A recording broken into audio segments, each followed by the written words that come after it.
Gala.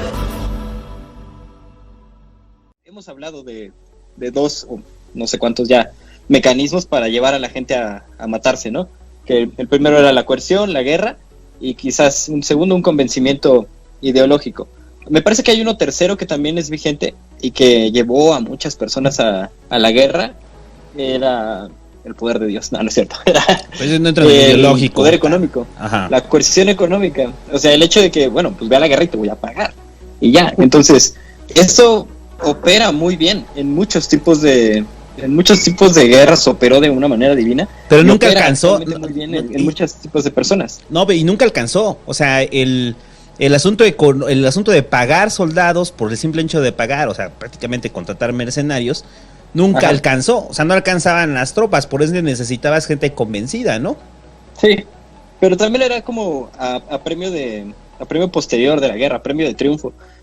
Por ejemplo, lo que estábamos leyendo en el otro podcast de poesía cuando leíamos a Virgilio, era un poema de un pastor que había perdido su tierra porque un general romano le había prometido a todos los legionarios que juntaran a sus ejércitos que les iban a dar tierras si iban a la guerra por él. Y se les acabaron las tierras que tenían disponibles y tuvieron que saquear tierras de otro poblado que no tenía cómo defenderse, no tenía fuerza. Y entonces ahí los legionarios no creían para nada en la causa de estos culeros, pero iban y se rompían la madre ahí y ahí quedaban, ¿no? Y le pagaban pues también a sus soldados. Eso me parece que sucedió en un chingo de historias de la humanidad, y también por eso es necesario deconstruir el relato económico, el hecho de qué necesidad voy a paliar cuando obtenga esa recompensa económica que me va a dar el legionario. ¿Qué necesidad voy a paliar cuando si me llevan a la guerra? ¿Y qué puedo hacer si me están llevando de manera forzada? ¿Qué sucede con esta lucha ideológica? O sea, en tanto que podemos poner en tela de juicio todas esas cosas, vamos a poder estar en el restaurante donde las pinches alitas cuestan 500 pesos y decirle, ok, yo me voy, pero lo que tú estás haciendo está pinches mal y esto no debería de seguir sucediendo. Y que toda la gente esté convencida al entrar de que eso no debería estar sucediendo. Y que cierren todos esos restaurantes y se acabe la gentrificación y regresen esos tacos tan verga que estaban ahí. Contigo, güey. Todo es porque le quitaron un puesto de tacos al David, güey, de la esquina. Todo este desmadre, todo este speech es porque le quitaron un puesto de tacos, güey. Fuera el CEO de la Guerrero. Fíjate, durante este conflicto, llamémosle ideológico, de si los Estados Unidos se iban en guerra con Irán o no, uno de los argumentos a favor de la guerra es que todos son voluntarios, y no hay leva. Y lo que decía el argumento en contra era, bueno, sí, no hay leva, pero es que mucha de esta gente no tenía otra opción. La pobreza es la leva. Ajá. Exacto.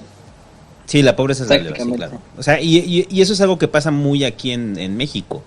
La mayoría de la gente que entra al ejército, no la mayoría, todos la gente que entra al ejército, son gente que viene de clase humilde, o sea, que ven el ejército como una opción. O sea, como la única opción. Como la única opción, o sea, es que solamente ahí podría entrar. Y entonces la mayoría, conozco un amigo, no va a decir su nombre, es un conocido. Él entró precisamente... ¿Qué? Para que no se enoje el Hobbit, no vaya a decir. Exacto, un tal JH. Entonces le dijo, señor José Luis. Entonces le dijo, señor Hobbit, quiero entrar al ejército. No, este güey, o sea, en un momento obviamente vio la oportunidad de desarrollarse a través del ejército. Cuando lo llevan a combatir narcos y se va al norte y ve la cruda realidad, en ese momento se quiere salir, pero dice, no quiero salirme porque ya invertí en esto, porque es la única forma de sustento y si me salgo del ejército, ¿qué más voy a hacer? Entonces el güey buscó la forma de ponerse a dar clases. Entonces, como se pudo dar clases dentro de una academia militar sin salirse del ejército, él se siente prácticamente bendecido de que no esté en el frente, ¿no? O sea, de que no tenga que estar en el frente en la guerra al narco que hay en el país. O sea, la mayoría de la gente que que está en el ejército, pues sí, son gente de bajos recursos que lo ven como una opción. O sea, y eso es lo terrible del sistema. O sea, lo terrible del sistema es te están llevando no de manera forzada, pero el propio sistema te está forzando entonces, porque no tengo... Sí, sin duda. ¿Qué tengo? Tengo pobreza, no tengo estudios, sobre todo pensando en los gringos, que acceder a la universidad pues es un privilegio muy alto para ellos. Pero ¿qué si me alcanza para videojuegos? ¿Y qué si tengo Call of Duty, güey? Pues soy bueno disparándole a culeros. Oye, pues si te metes al ejército, pues sí, güey, pues me gusta el ejército. Y ahí va el pobre cabrón a morir en Irak, ¿no? O ahí va el pobre cabrón a morir en Afganistán. Y regresan y todavía traen un problema más fuerte. El sustento es el miedo de todas esas personas, es un miedo a quedarse sin trabajo, a quedarse sin futuro, es un miedo real a pasar penurias, incluso a morir de hambre, pues ahí en el pinche abandono, ¿no? En el hospicio, y ese es el pinche miedo, es de nuevo el sustento de la guerra. Pero ahí voy a lo que ponía el Hobbit en su video, ¿no? Que eran unos changuitos ahí muy locos, que le tenían miedo a otros changuitos y pues ahí ya, o sea, ahí en ese momento se detenía la guerra y en ese momento iniciaba el dominio. Pero bueno, la pobreza es el palo, pero también está el pan. En este video describimos la masacre de la ciudad de Cremona, de cuando la saquean y demás. Y en estas historias de Tácito, después del saqueo de Cremona, Tácito se inventa... de los anales de Tácito. Después Tácito se inventa un diálogo entre unos soldados y unos esclavos, donde los esclavos le dicen a los soldados, oye, pero ¿por qué saquearon a la ciudad si de todos modos nosotros ya nos habíamos rendido? Y el soldado le dice, pues es que cuando la ciudad se rinde, todo el dinero va para los generales. Cuando la ciudad pelea, todo el dinero va para los soldados. Entonces también está la ambición individual de los soldados que van a la guerra por un botín. Y uno podría pensar, bueno, eso pasaba en el pasado, pero yo conocí a un soldado, amigo de la familia. No es amigo, es un conocido de la familia. Santo. Cuando se retiró a una casa enorme y tenía como su propia hacienda y carros y demás. Y uno se preguntaba, bueno, pero pues es que el pinche salario de soldado no da para tanto. Pero si entras a una mansión de narcos y matas a todos y te quedas con todo lo que te encuentras en esa mansión, pues ahí se alcanza. Es botín de guerra.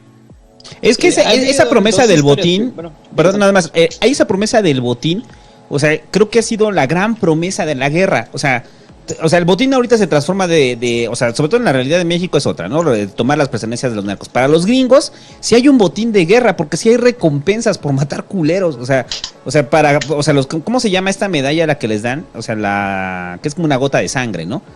O sea, que es una medalla de honor. Es un poco sectario eso. Eso también representa, o sea, bueno, y que todas son lógicas romanas, ¿no? ¿Cómo se llama? La medalla púrpura. Pero es del valor púrpura, el honor púrpura, una pendejada así, ¿no? Esa representa dinero. ¿Quieres escuchar un dato cabrón? Ajá. Antes de que se dieran cuenta de que la bomba atómica funcionara, ya tenían planes para invadir Japón a pie, con tanques y soldados. Y esperaban tantas bajas que todas las insignias púrpuras que se entregan hoy en día, todas esas se hicieron durante la Segunda Guerra Mundial. No mames. No han hecho nuevas. Qué pedo, güey. Pero ¿estás de acuerdo que esas representan dinero no tanto por el rollo de que la vayan a empeñar? O sea, representa dinero porque eso, obviamente, cuando eres condecorado, te abre las puertas una vez regresando a tu país, porque tienen bolsas de trabajo, tienen acceso a servicios médicos, tienen créditos de vivienda. Sí. O sea, hay muchas prestaciones. En México usted habrá escuchado que mucha gente habla de las prestaciones que tiene el ejército, que son muy buenas. Y sí, efectivamente tienen muy buenas prestaciones. O sea, casa que cuesta 1,500 al mes. Sí, o sea, prestaciones que para cualquier trabajador son irrealizables.